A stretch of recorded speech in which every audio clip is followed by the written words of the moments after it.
時光有情。第一幕，消逝的溫柔。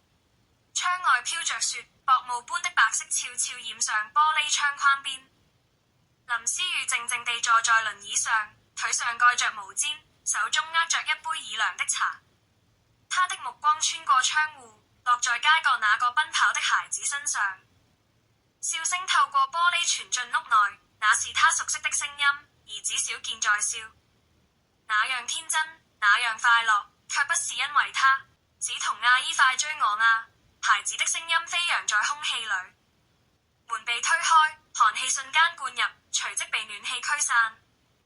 丈夫身後是溫柔嬌俏的年輕助理葉梓潼，一身米白大衣，氣質甜美。小健拉着葉梓潼的手走進客廳，他臉上掛着溫柔的笑。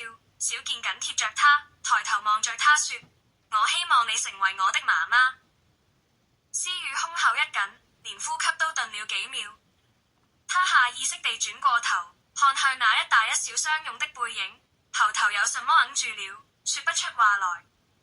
腳步聲從門廳傳來，喬星遠踏雪而入，一身西裝筆挺，領口還沾着些未融的雪花。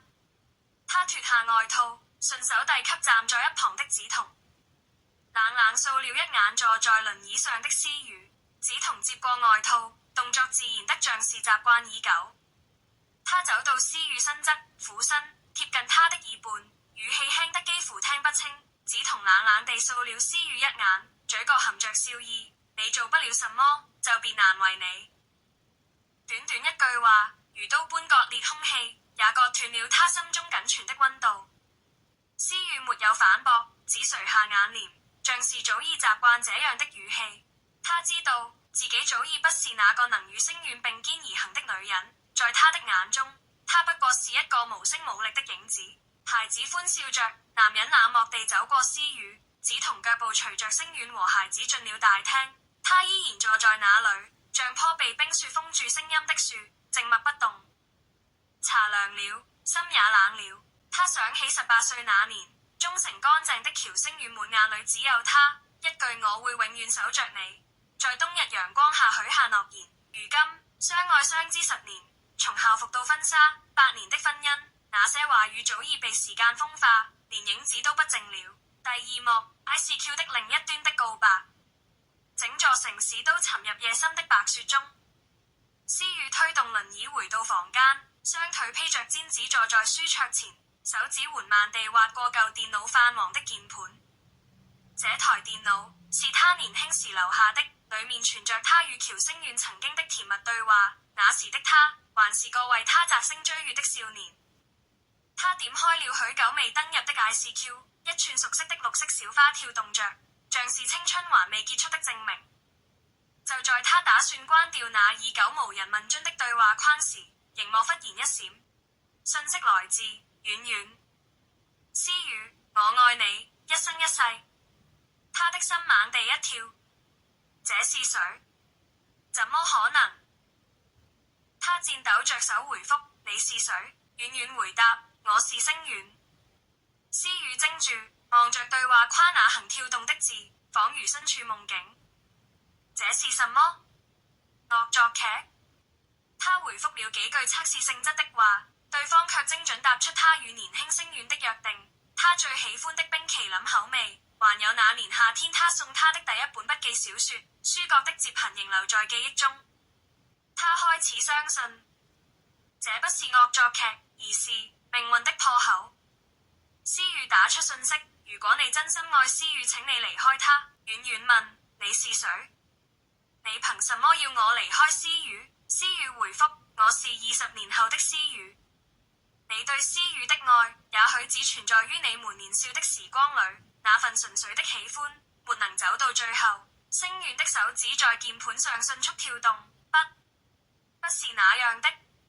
思雨，我不會背叛你，就算過了20年、30年，我也寧願死，都不會讓你受傷。他語氣急促，眼中滿是決絕與痛苦，像是在對抗命運的判決。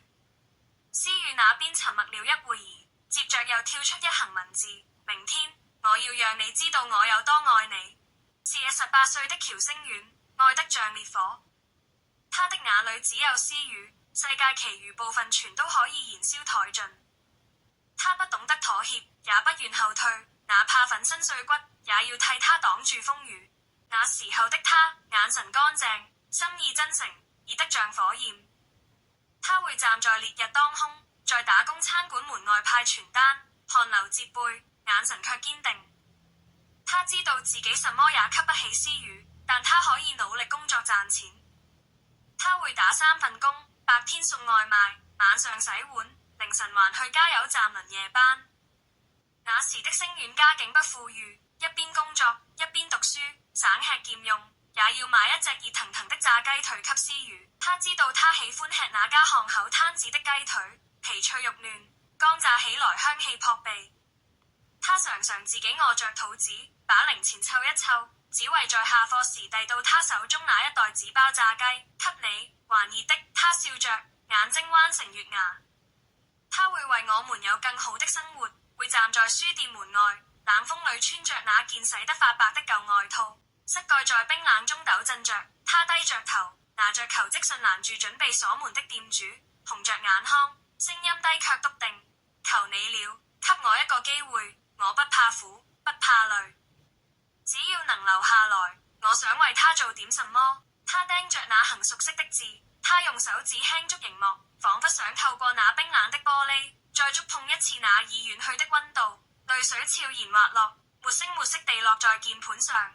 思雨曾經以為這樣的人，這樣的愛會是一輩子，如今想來，那些傻氣的執着與真誠，是他當年唯一的全部。而他曾經不帶懷疑地接下了那全部。第3幕，你熱烈我沉默。次日，陽光穿過冬雪灑落在校園廣場，一群學生圍聚在鐘塔下，議論紛紛。你們快看，那是喬星遠吧？他在廣場上做什麼？廣場台上，陽光正烈。18歲的喬星遠站在人群聚焦的高台中央，手中緊握着麥克風，白襯衫袖口捲起，右臂剛做完的刺青仍泛着些微紅腫。思雨2字深深落在肌膚之上。他目光堅定地望向台下的思雨，聲音清晰而有力：這不是一時衝動，是我清醒過後決定一輩子都不會後悔的事。林思雨，我喜歡你。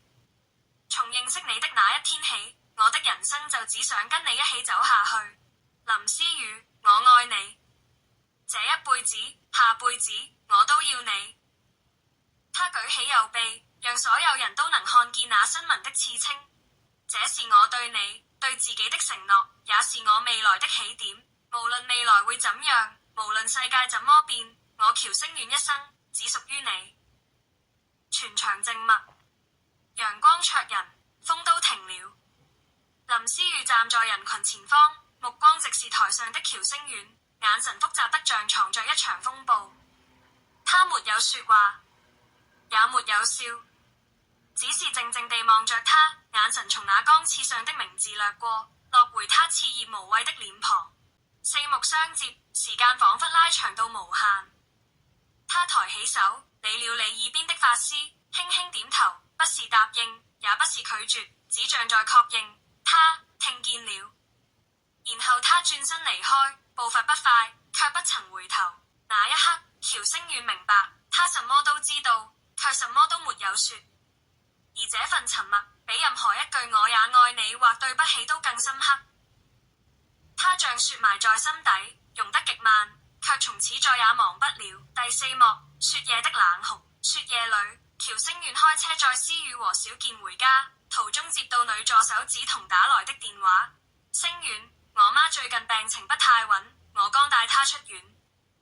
你說過會幫忙送我們回家，還算數嗎？星遠眉頭緊皺，思索1秒後說：我過去接你們。他心煩意亂，索性將車停在路旁一邊，冷冷地說：你們先下車。梓潼錯愕：什麼？前面就要到了。我趕時間。但外面下雪了，你要我們怎麼走？不就那麼幾步路？我很快回來。他搖着頭，仍想爭辯幾句，卻被他粗暴打斷。他不由分說地將他抱下車，放進輪椅裏，動作迅速且冷漠，毫無昔日的溫柔。接着，他繞到另一側，打開車門，將兒子抱下。小男孩驚慌地哭喊：爸爸，我們去哪？去找你媽。他語氣冰冷，連看都不看思雨一眼，便把孩子硬塞進他懷裏。然後，他關上車門，毫不猶豫地驅車離開。輪胎碾過積雪，濺起一地冰渣，留下一對母子孤零零地站在雪夜中。開始飄雪了，兒子凍得發抖，小手緊緊抓住他的衣角，哭聲顫抖。而他全身冷汗，脊背發涼，手腳麻木，卻最痛的是心。思雨低頭看着懷裏顫抖的孩子，鼻頭發酸。他用大衣裹着他，淚水在眼眶裏打轉。原來他真的比不上一通助理的電話。喬星遠，這就是你所說一生只屬於林思雨。